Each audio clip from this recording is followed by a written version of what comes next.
السلام علیکم ورحمۃ اللہ وبرکاتہ۔ معزز ناظرین، تعلیم و تعلم یوٹیوب چینل پر آپ کا استقبال ہے۔ سلسلہ نمبر 101،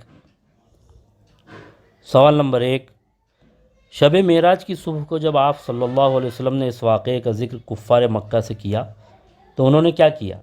اے، خوشی کا اظہار کیا، بی، غم و غصے کا اظہار کیا، سی، اس کو ناممکن اور محال قرار دیا، ڈی، افسوس کیا۔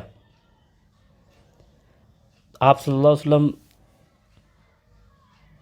جب مسجد اقصیٰ اور ساتوں آسمانوں کی سیر کرنے کے بعد جب واپس مکہ تشریف لائے اور آپ نے اس کا ذکر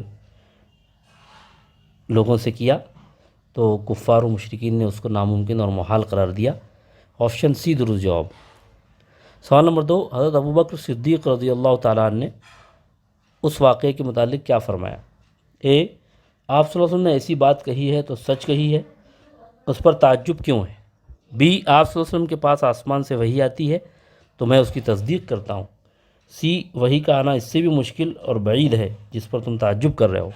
ڈی، مذکورہ بالا تینوں۔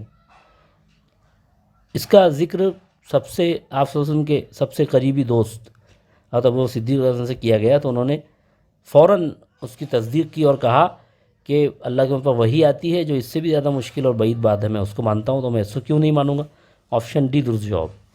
سوال نمبر 3، جو شخص 5 فرض نمازوں کا اہتمام کرے گا اس کو کتنی نمازیں پڑھنے کا ثواب ملے گا؟ اے، 5 نمازوں کا، بی، 50 نمازوں کا، سی، 500 نمازوں کا، ڈی، 40 نمازوں کا۔